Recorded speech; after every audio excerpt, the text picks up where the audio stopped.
ಪರಂ ಶಾಂತಿ Kannada YouTube channel ಪರಂ ಶಾಂತಿ ಬೇಹದ್ ಜ್ಞಾನಕ್ಕೆ ಸ್ವಾಗತ.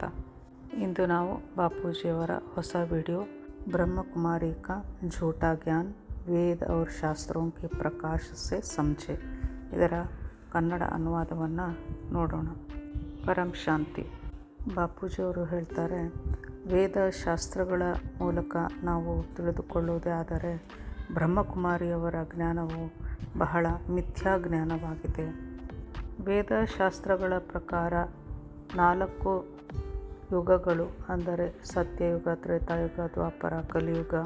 ಕಲಿಯುಗದ ಆಯುಷ್ಯ 4,32,000 ವರ್ಷಗಳು ಹಾಗೂ ಇದರ ಡಬಲ್ ದ್ವಾಪರ ಯುಗ, ಇದರ 3 ಪಟ್ಟು ತ್ರೇತಾಯುಗ, ಇದರ 4 ಪಟ್ಟು ಸತ್ಯಯುಗದ ಆಯುಷ್ಯವಾಗಿದೆ.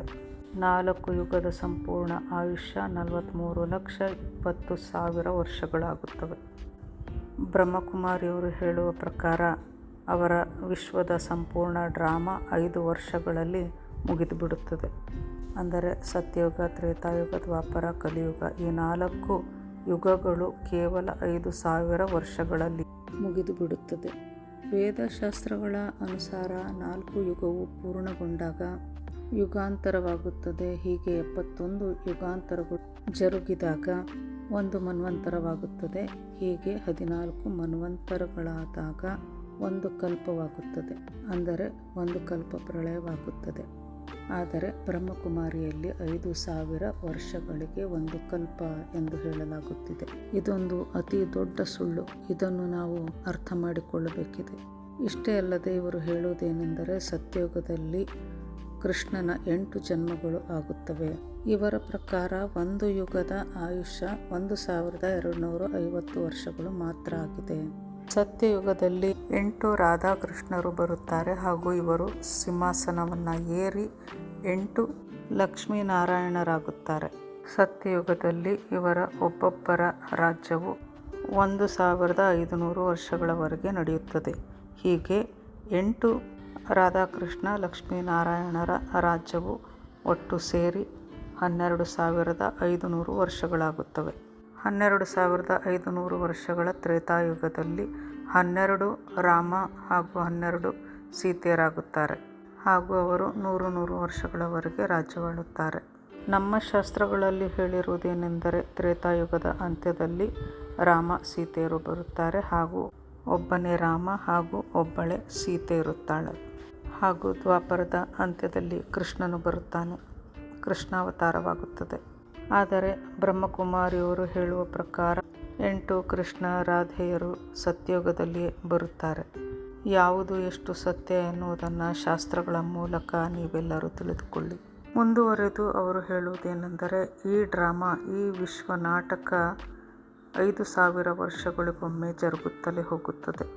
ಅಂದರೆ ಡ್ರಾಮಾ ರಿಪೀಟ್ ಆಗುತ್ತಾ ಹೋಗುತ್ತದೆ. 5,000 ವರ್ಷಗಳ ಹಿಂದೆ ನಿಮ್ಮ ಮೂಗಿನ ಮೇಲೆ ನೊಣ ಕೂತಿತ್ತು ಎಂದರೆ ಇನ್ನು 5,000 ವರ್ಷಗಳ ನಂತರ ಮತ್ತೆ ಪುನಃ ಅದೇ ರೀತಿಯ ನೊಣ ನಿಮ್ಮ ಮೂಗಿನ ಮೇಲೆ ಕುಳಿತುಕೊಳ್ಳುತ್ತದೆ. ಅಂದರೆ ಯಾವುದೇ ವ್ಯತ್ಯಾಸವೇ ಇರುವುದಿಲ್ಲ. ಸೇಮ್ ನಾಟಕ ರಿಪೀಟ್ ಆಗುತ್ತದೆ ಬ್ರಹ್ಮಕುಮಾರಿಯವರ ಪ್ರಕಾರ. ಇದನ್ನು ಸತ್ಯವೆಂದು ನೋಡಿದಾಗ ನಮ್ಮ ಥಿಯರಿ ಆಫ್ ಕರ್ಮ ಸಂಪೂರ್ಣ ಸುಳ್ಳಾಗಿ ಬಿಡುತ್ತದೆ. ಹೀಗಿರುವಾಗ ಯಾಕೆ ಪುರುಷಾರ್ಥವನ್ನು ಮಾಡಬೇಕು ಎಂಬ ಪ್ರಶ್ನೆಯೂ ಸಹ ಏಳುತ್ತದೆ. ಭಕ್ತಿ ಮಾರ್ಗದಲ್ಲಿರುವಂಥ ಅನೇಕ ಆತ್ಮರು ಮೋಕ್ಷವನ್ನು ಬಯಸುತ್ತಾರೆ. ವಿಷ್ಣುವನ್ನು ಆರಾಧಿಸಿ ವಿಷ್ಣುಪುರಿಯನ್ನು ಸೇರ ಬಯಸುತ್ತಾರೆ. ಕೆಲವರು ಶಿವಪುರಿಯನ್ನು ಬಯಸಿದರೆ ಕೆಲವರು ಬ್ರಹ್ಮಪುರಿಯನ್ನು ಹೋಗಿ ಸೇರಲು ಬಯಸುತ್ತಾರೆ. ಪರಂಧಾಮವನ್ನು ಹೋಗಿ ಸೇರಲು ಭಕ್ತರು ಬಯಸುತ್ತಾರೆ. ಬ್ರಹ್ಮಕುಮಾರಿಯವರ 5,000 ವರ್ಷಗಳ ಡ್ರಾಮಾದ ಮುಖಾಂತರ ನೋಡುವುದೇ ಆದರೆ ಈ ಡ್ರಾಮಾದಿಂದ ಯಾವ ಭಕ್ತರೂ ಸಹ ಬಿಡಿಸಿಕೊಳ್ಳಲು ಸಾಧ್ಯವೇ ಇಲ್ಲ. ಇಲ್ಲಿ ಕರ್ಮ ಸಿದ್ಧಾಂತವೇ ಸುಳ್ಳಾಗುತ್ತಿದೆ. ಏಕೆಂದರೆ 5,000 ವರ್ಷಕ್ಕೊಮ್ಮೆ ಪುನಃ ಡ್ರಾಮಾ ರಿಪೀಟ್ ಆಗುತ್ತಲೇ ಇದೆ. ಇನ್ನಷ್ಟು ಮುಂದುವರೆದು ಇವರು ಹೇಳುವುದೇನೆಂದರೆ ಸತ್ಯಯುಗ, ತ್ರೇತಾಯುಗ, ದ್ವಾಪರ, ಕಲಿಯುಗ ಎಂಬುವಂತಹ ಡ್ರಾಮಾ ಅನೇಕ ಬಾರಿ ರಿಪೀಟ್ ಆಗಿದೆ ಎಂದು ಹೇಳುತ್ತಾರೆ. ವೇದಗಳ ಅನುಸಾರ 4,32,000 ಒಂದು ಕಲಿಯುಗವಿದೆ. ಆದರೆ ಇವರ ಪ್ರಕಾರ 5,000 ವರ್ಷಕ್ಕೊಮ್ಮೆ ವರ್ಲ್ಡ್ನ ಡ್ರಾಮಾ ಮುಗಿದೇ ಇರುತ್ತದೆ. ಅಂದರೆ 5,000 ವರ್ಷಕ್ಕೊಮ್ಮೆ ಒಂದು ಕಲ್ಪವೇ ಆಗಿಬಿಡುತ್ತದೆ.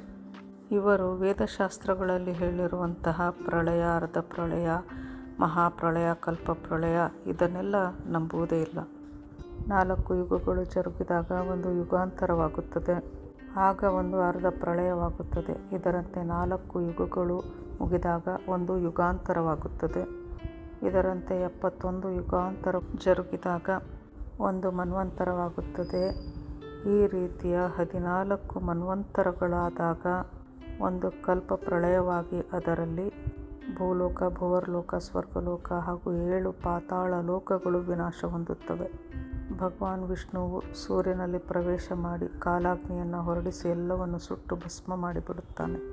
ಇದರಂತೆ ಬ್ರಹ್ಮಾಂಡದ ಆಯುಷ್ಯವು ಬ್ರಹ್ಮನ 100 ವರ್ಷಗಳಾಗಿದೆ. ಬ್ರಹ್ಮನಿಗೆ 100 ವರ್ಷವಾದಾಗ ನಿರಾಕಾರ ಬ್ರಹ್ಮನು ಸೂರ್ಯನಲ್ಲಿ ಪ್ರವೇಶಿಸಿ ಕಾಲಾಗ್ನಿಯನ್ನು ಹೊರಡಿಸಿ ಸಂಪೂರ್ಣ ಬ್ರಹ್ಮಾಂಡವನ್ನು ಸುಟ್ಟು ಭಸ್ಮ ಮಾಡಿಬಿಡುತ್ತಾನೆ. ಇದರಂತೆ ಮಹಾಶಿವನು ಮಹಾಕಾಲನಾಗಿ ಅನಂತ ಕೋಟಿ ಬ್ರಹ್ಮಾಂಡಗಳನ್ನು ಮಹಾಕಾಲ ಪ್ರಳಯದಲ್ಲಿ ಎಲ್ಲವನ್ನು ತನ್ನ ರೋಮದಲ್ಲಿ ಸೆಳೆದುಕೊಂಡು ಬಿಡುತ್ತಾನೆ. ಇದನ್ನೆಲ್ಲ ಅವರು ಒಪ್ಪಿಕೊಳ್ಳುವುದೇ ಇಲ್ಲ. ಇವರ ಪ್ರಕಾರ 5,000 ವರ್ಷಕ್ಕೊಮ್ಮೆ ಪ್ರತಿಯೊಂದು ನಡೆದ ಸ್ಥಿತಿಯಲ್ಲಿಯೇ ಯಥಾಸ್ಥಿತಿಯಲ್ಲಿಯೇ ಮತ್ತೆ ನಡೆದುಕೊಳ್ಳುತ್ತಾ ಹೋಗುತ್ತದೆ. ಈ ಭೂಲೋಕದಲ್ಲಿಯೇ ಸ್ವರ್ಗವೂ ಇದೆ, ನರಕವೂ ಇದೆ, ಎಲ್ಲವೂ ಇಲ್ಲಿಯೇ ಇದೆ ಎಂದು ಹೇಳುತ್ತಾರೆ. ಆದರೆ ನಮ್ಮ ಬ್ರಹ್ಮಾಂಡದಲ್ಲಿ ಶಾಸ್ತ್ರಾನುಸಾರ 14 ಲೋಕಗಳಿವೆ. ಭೂಮಿಯಿಂದ ಮೇಲೆ 7 ಲೋಕಗಳು ಹಾಗೂ ಭೂಮಿಯಿಂದ ಕೆಳಗೆ 7 ಪಾತಾಳ ಲೋಕಗಳಿವೆ. ಭೂಮಿಯಿಂದ ಮೇಲೆ ಭುವರ್ಲೋಕ, ಸ್ವರ್ಗಲೋಕ, ಮಹರ್ಲೋಕ, ಜನಲೋಕ, ತಪಲೋಕ, ಬ್ರಹ್ಮಪುರಿ, ವಿಷ್ಣುಪುರಿ, ಶಿವಪುರಿ, ಪರಂಧಾಮವಿದೆ. ಅದರಂತೆ ಭೂಮಿಯಿಂದ ಕೆಳಗೆ ಅತಳ, ವಿತಳ, ಸುತಳ, ರಸಾತಳ, ತಳಾತಳ, ಮಹಾತಳವೆಂಬ 7 ಪಾತಾಳ ಲೋಕಗಳಿವೆ. ಇದೆಲ್ಲ ಬೀಕೆಯಲ್ಲಿ ಒಪ್ಪಿಕೊಳ್ಳುವುದಿಲ್ಲ. 7 ಪಾತಾಳಗಳಾಗಲಿ ಹಾಗೂ 55 ಕೋಟಿ ರೌರವ ನರಕಗಳು ಇವೆಲ್ಲವನ್ನು ಅವರು ಒಪ್ಪಿಕೊಳ್ಳುವುದಿಲ್ಲ. ಹೊರತು ಈ ಭೂಮಿಯ ಮೇಲೆಯೇ ನರಕ, ಸ್ವರ್ಗವಿದೆ ಎಂದು ಹೇಳುತ್ತಾರೆ. ಅವರು ನಿರ್ಗುಣ ನಿರಾಕಾರ ಶಿವನನ್ನು ಸ್ವೀಕರಿಸಿದ್ದಾರೆ. ಆದರೆ ವಾಸ್ತವವಾಗಿ ನೋಡುವುದಾದರೆ ನಿರ್ಗುಣ ನಿರಾಕಾರನನ್ನು ನಾವು ಶಿವ ಎಂದು ಹೇಳುವುದಿಲ್ಲ. ಶಿವಪುರಿಯಲ್ಲಿ ಇರುವಂತಹ ಆಕಾರಿ ಶಿವ ಶಕ್ತಿಯನ್ನು ನಾವು ಆದಿಶಿವ ಎನ್ನುತ್ತೇವೆ. ಆಕಾರಿ ಶಿವ ಹಾಗೂ ಆದಿಶಕ್ತಿಯು ಸೇರಿ ವಿಷ್ಣುವನ್ನು ಸೃಷ್ಟಿ ಮಾಡುತ್ತಾರೆ. ವಿಷ್ಣುವು ತನ್ನ ನಾಭಿಯಿಂದ ಬ್ರಹ್ಮನನ್ನು ರಚನೆ ಮಾಡುತ್ತಾನೆ. ಬ್ರಹ್ಮನು 7 ಪರಮ ಪುರುಷರನ್ನು ಸೃಷ್ಟಿ ಮಾಡಿದ ಹಾಗೂ ಅವರು 7 ಲೋಕಗಳನ್ನು ಸೃಷ್ಟಿ ಮಾಡಿದರು. ಈಗ ಬ್ರಹ್ಮನ ಮೊದಲನೆಯ ಪರಾರ್ಧ ಮುಗಿದು 2ನೆಯ ಪರಾರ್ಧ ಆರಂಭವಾಗಿದೆ. ಅದರಲ್ಲಿ 7ನೆಯ ಮನ್ವಂತರದ 28ನೆಯ ಯುಗಾಂತರವು ನಡೆಯುತ್ತಿದೆ. ಬ್ರಹ್ಮನ ಆಯುಷ್ಯ 100 ವರ್ಷ, ಬ್ರಹ್ಮಾಂಡದ ಆಯುಷ್ಯವು 100 ವರ್ಷ. ಇದೆಲ್ಲವೂ ಇವರಿಗೆ ತಿಳಿದೇ ಇಲ್ಲ. ಏಕೆಂದರೆ ಇವರು ಶಾಸ್ತ್ರಗಳನ್ನು ಸುಳ್ಳು ಎಂದು ವಾದಿಸುತ್ತಾರೆ. ಅವೆಲ್ಲವೂ ಕಾಲ್ಪನಿಕ ಕಥೆಗಳು ಎನ್ನುತ್ತಾರೆ. ಬೀಕೆಯವರ ವಾಣಿಗಳಲ್ಲಿಯೇ ಹೇಳಲಾಗಿದೆ. ಅದೇನೆಂದರೆ, ಬೇಹದ್ನ ತಂದೆಯು ಬೇಹದ್ನ ಮಕ್ಕಳೊಂದಿಗೆ ಮಾತನಾಡುತ್ತಾನೆ. ವಾಣಿಗಳಲ್ಲಿಯೂ ಸಹ ಬೇಹದ್ನ ತಂದೆ ಅಂದರೆ ಯಾರು, ಬೇಹದ್ನ ಜ್ಞಾನ, ಇದರ ಬಗ್ಗೆ ಸಂಕೇತ ನೀಡಲಾಗಿದೆ. ಅಹಮದಾಬಾದ್ ಹೈ ಸರ್ವ ಸೆಂಟರೋಂ ಕಾ ಬೀಜ ರೂಪ್ ಅಂದರೆ ಅಹಮದಾಬಾದ್ ಎಲ್ಲ ಸೆಂಟರ್ಗಳ ಬೀಜರೂಪ ಕೇಂದ್ರವಾಗಿದೆ. ಬೀಜ ರೂಪ್ ಸೆ ಕನೆಕ್ಷನ್ ಅರ್ಥಾತ್ ಯೋಗ್ ಅಂದರೆ ಬೀಜರೂಪನೊಂದಿಗೆ ಕನೆಕ್ಟ್ ಆಗುವುದೇ ಯೋಗ ಅಥವಾ ಧ್ಯಾನ. ಇದೆಲ್ಲವೂ ನಮಗೆ ಬೀಕೆ ವಾಣಿಯಲ್ಲಿ ಸಿಗುತ್ತದೆ. ಇವರು ನಿರ್ಗುಣ ನಿರಾಕಾರ ಶಿವನನ್ನೇನೋ ಒಪ್ಪಿಕೊಳ್ಳುತ್ತಾರೆ. ಆದರೆ ನಿರ್ಗುಣ ಶಿವ ನಿರಾಕಾರನ ಯಾವುದೇ ಹೆಸರಾಗಲಿ, ನಾಮವಾಗಲಿ, ರೂಪವಾಗಲಿ, ಬಣ್ಣವಾಗಲಿ ಇರುವುದಿಲ್ಲ. ಆಕಾರ, ರೂಪ, ಬಣ್ಣ ಇದೆಲ್ಲವೂ ಬರುವುದು ಶಿವಪುರಿಯಲ್ಲಿರುವಂಥ ಶಿವನಿಗೆ ಇದು ಅನ್ವಯಿಸುತ್ತದೆ. ಶಿವಪುರಿಯಲ್ಲಿರುವ ಆಕಾರಿ ಶಿವನ ಸಾಕಾರಿ ಅಂಶವೇ ಶಂಕರನಾಗಿದ್ದಾನೆ. ಶಾಸ್ತ್ರಗಳನ್ನೆಲ್ಲ ಸುಳ್ಳೆಂದು ಹೇಳುತ್ತಾ ಈಗ ಸತ್ಯಯುಗ ಬರಲಿದೆ ಎನ್ನುತ್ತಿದ್ದಾರೆ. 1936ರಿಂದ ಇವರು ವಿನಾಶವಾಗಲಿದೆ ಎಂದು ಹೇಳುತ್ತಾ ಬರುತ್ತಿದ್ದಾರೆ. ಇಡೀ ಪೃಥ್ವಿಯ ವಿನಾಶವಾಗಿ ಕೇವಲ ಅವರು ಮಾತ್ರ ಉಳಿದುಕೊಳ್ಳಲಿದ್ದಾರೆ ಎಂದು ಹೇಳುತ್ತಾ ಬರುತ್ತಿದ್ದಾರೆ. 76ರಲ್ಲಿಯೂ ಸಹ ಹೇಳಿದರು, ಆದರೆ ವಿನಾಶವಾಗಲಿಲ್ಲ.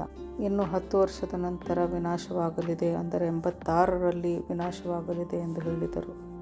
ನಂತರ 97 ಎಂದು ಹೇಳಿದರು.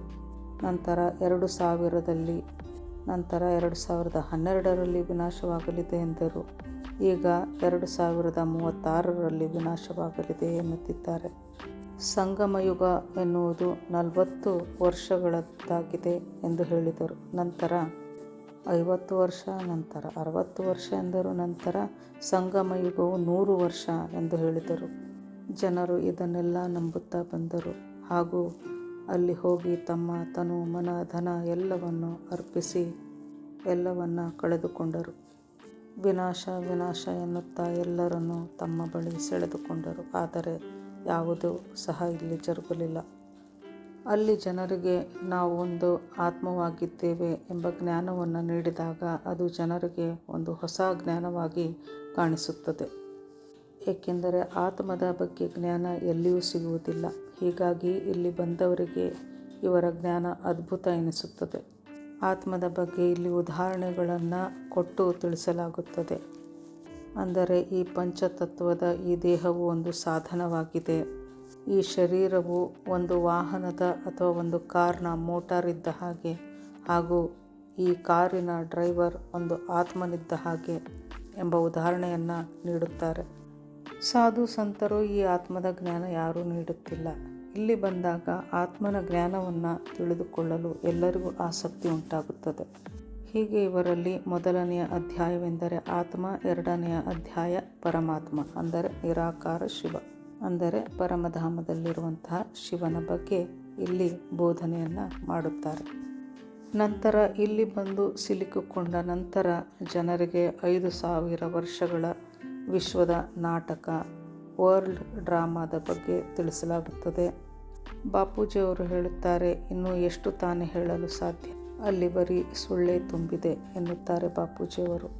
ಪರಮ ಸತ್ಯ ಜ್ಞಾನವೆಂದರೆ ಅದುವೇ ಸನಾತನ ಜ್ಞಾನವಾಗಿದೆ. ಸನಾತನ ಎಂದರೆ ಎಂದೆಂದಿಗೂ ಇರುವಂತಹ ಜ್ಞಾನ ಎಂದರ್ಥ. ಆತ್ಮವು ಶಾಶ್ವತವಾಗಿದೆ, ಚೇತನವಾಗಿದೆ. ಒಳ್ಳೆಯ ಕರ್ಮಗಳಿಂದ ನರನು ನಾರಾಯಣನಾಗಬಲ್ಲ, ನಾರಿಯು ಲಕ್ಷ್ಮಿ ಆಗಬಲ್ಲಳು ಎಂದು ಶಾಸ್ತ್ರಗಳಲ್ಲಿಯೂ ಸಹ ಹೇಳಲಾಗಿದೆ. ಭಕ್ತರು ಒಳ್ಳೆಯ ಕರ್ಮಗಳನ್ನು ಮಾಡಿ ನಾರಾಯಣನನ್ನು ಅಂದರೆ ಶಿವಪುರಿಯನ್ನು ಸೇರುತ್ತಾರೆ. ಆದರೆ ಇವರು ರಾಮಾವತಾರವನ್ನು ಒಪ್ಪುವುದಿಲ್ಲ, ಕೃಷ್ಣಾವತಾರವನ್ನು ಸಹ ಸುಳ್ಳೆಂದು ಹೇಳುತ್ತಾರೆ. ಈ ಭೂಮಿಯ ಮೇಲೆ ಮಹಾಭಾರತ ನಡೆದಿದ್ದು ಸಹ ಸುಳ್ಳು ಎನ್ನುತ್ತಾರೆ. ಈ ಸುಳ್ಳಿನಲ್ಲಿ ಜನ ಸಿಲುಕಿಕೊಳ್ಳಲು ಕಾರಣ ನಮ್ಮ ಶಾಸ್ತ್ರಗಳಲ್ಲಿ, ಅಂದರೆ ನಮ್ಮ ಸಾಧು ಸಂತರು ಎಲ್ಲರೂ ಈ ರಾಮಾಯಣ ಮಹಾಭಾರತದ ಕಥೆಯನ್ನು ಹೇಳುತ್ತಾರೆ. ಆದರೆ ಆತ್ಮನ ಜ್ಞಾನವನ್ನು ನೀಡುತ್ತಿಲ್ಲ.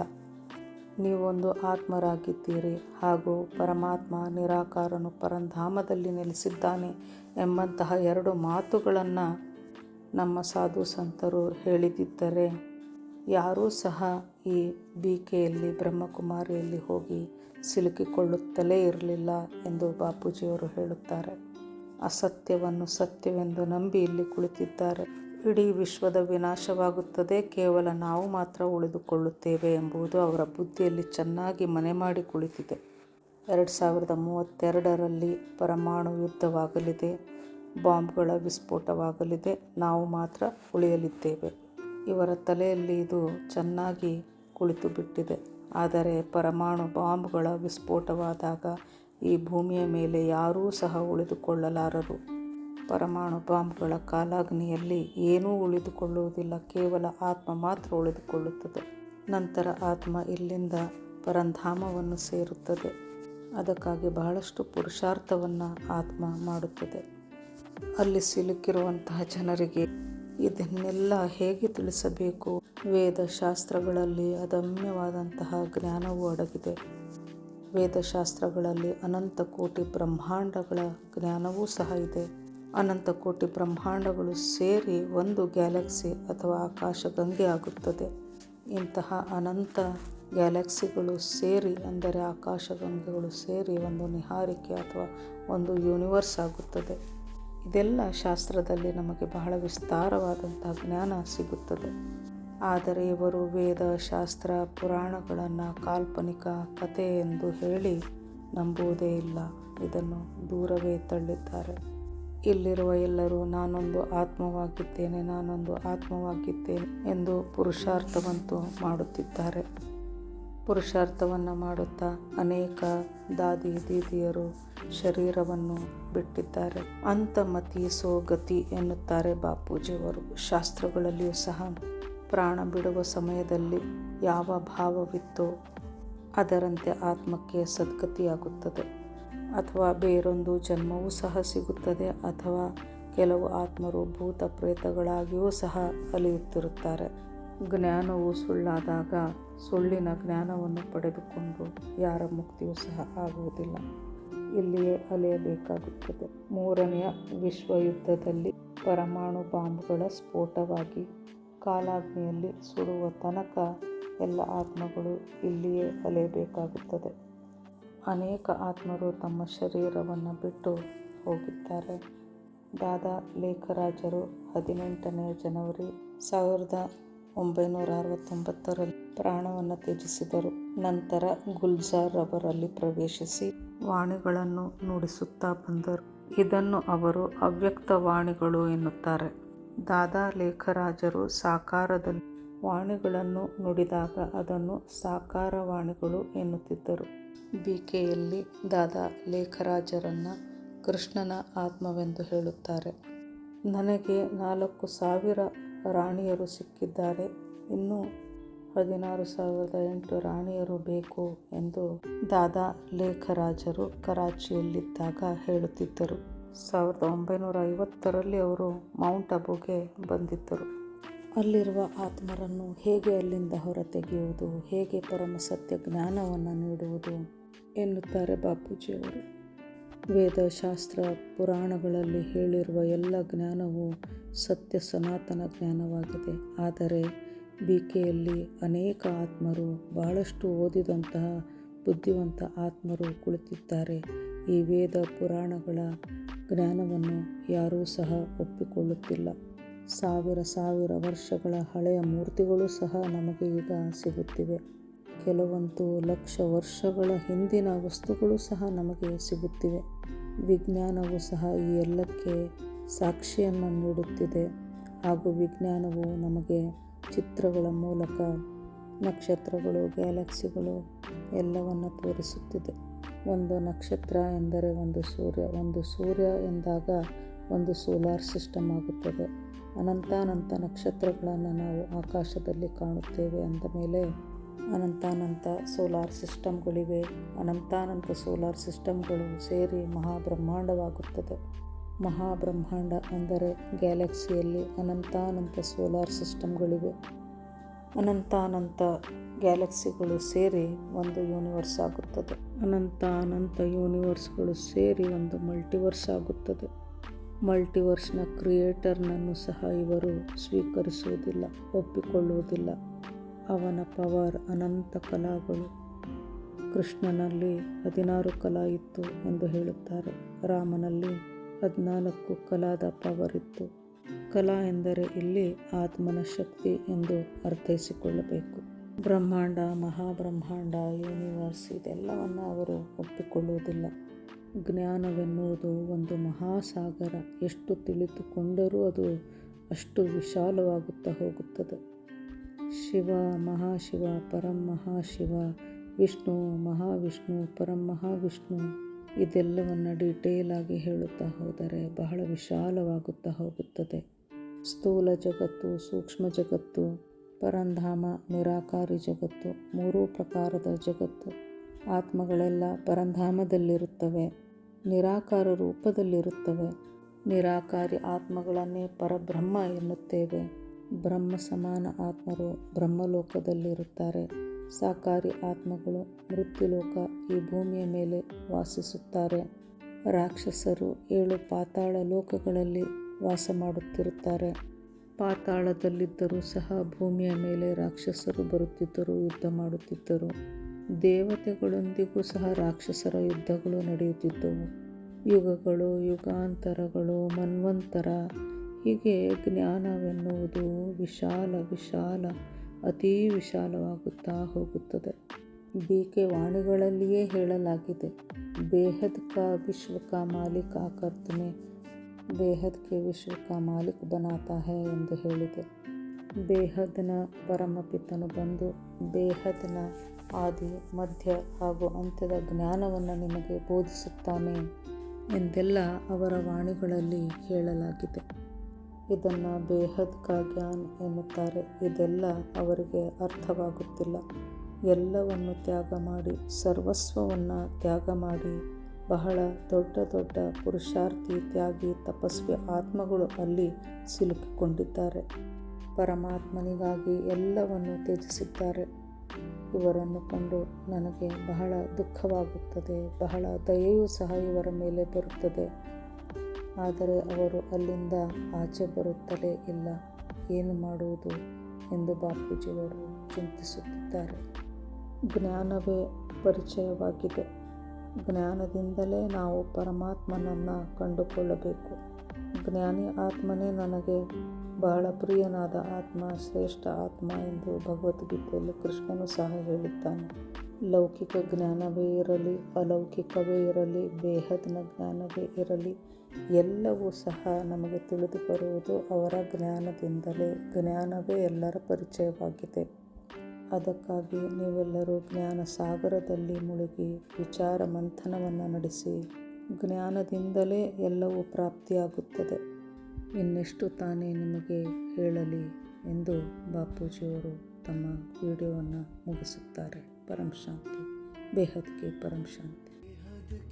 ಪರಮ ಶಾಂತಿ ಸೋಚೋ ಬೋಲೋ ಪರಂ ಶಾಂತಿ. Join us daily for our morning live meditation, Monday to Saturday, 5:30 to 6:30 a.m. Join us daily for live meditation, 10 p.m. to 11 p.m. on YouTube Live. Subscribe now. Website www.paramshanti.org. Email us anand@paramshanti.org. Like, share, subscribe. Join today. बेहद की परम शांति सो